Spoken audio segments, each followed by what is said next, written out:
Sending a tweet? Why not send some Bitcoin with it?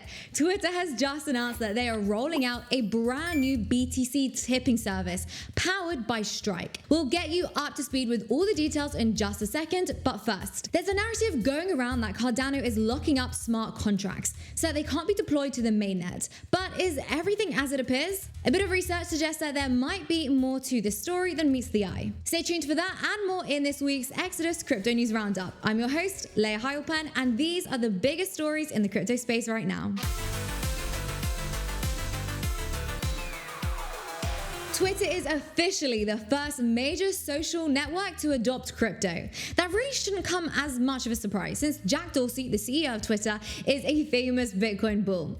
So Dorsey has been talking about Bitcoin payments on Twitter all year, but it wasn't clear whether it would even happen. After all, not every CEO controls their company the way Michael Saylor runs MicroStrategy. But here we are. Dorsey has proven to be good on his word, and Twitter users in the US and El Salvador with an iOS app can send and receive Bitcoin tips. Twitter itself won't be handling any of the payments, and everything will be facilitated by Strike. Yo, we're gonna make a free, instant cash final remittance payment over Twitter.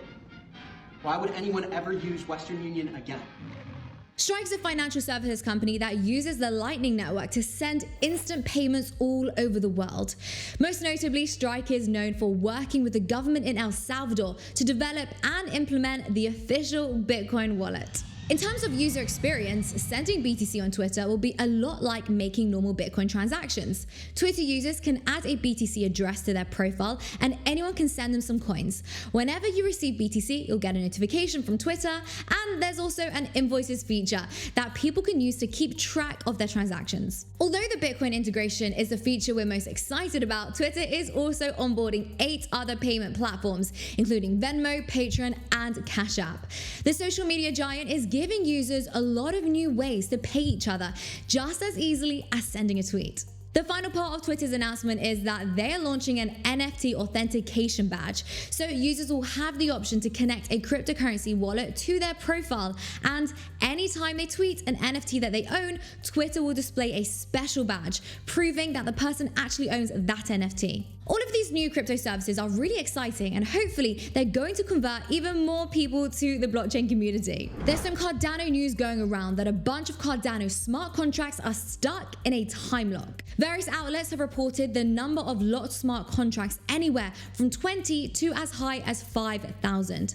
For example, here's an excerpt from an article that was posted to Nasdaq's financial blog, and I quote, "Unfortunately, more than 2,200 smart contracts that were ready to launch couldn't do so because they were held in a time lock contract." Imprisoned smart contracts is a catchy headline for Cardano bears. However, a closer look reveals that what's happening on Cardano might not be as bad as it sounds. For starters, it's true that the Cardano Vercel app lists 5,398 smart contracts as stuck in a time lock. Are these a sign that Cardano is a centralized platform that can't even get smart contracts right? Well, not so much. So according to the Reddit user Epic Michael Freeman, and I quote, "Time locks can be used for many things, but it's especially useful for protecting users from malicious changes to smart contracts by making it X hours before changes can take effect. Then people can sign up for smart contract time lock trigger alerts, see what the changes are, and pull out funds if they are malicious changes." If that's the case, then time locks could be considered a feature, not a bug. Basically, time locks are a way to stop smart contract devs from quickly changing the code to prevent a massive rug pull. So it doesn't sound too bad, which would suggest that maybe Cardano isn't doomed after all. I think Cardano could do a better job at handling this negative press. I checked Charles Hoskinson's Twitter, Cardano's Twitter account, and the Cardano subreddit, and as far as I can tell, no higher-ups in the Cardano community have come out and explained what's happening.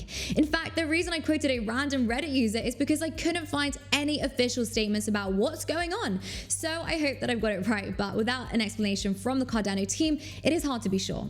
Whether you love them or hate them, the Bitcoin and Ethereum communities are usually great at breaking down FUD and explaining what the mainstream media is getting wrong about their projects. These explanations are very helpful for everyone since they reassure investors and show the community that the developers and leaders are actively engaged in what's going on. Cardano is a top 3 crypto now, and a bit more community engagement would definitely be welcomed. That being said, on a technical level, everything seems to be going okay with Cardano, so that's good news. Cardano smart contracts are finally live and the developers can start launching their taps. Thanks for watching, and remember to like if you like and sub if you dug it.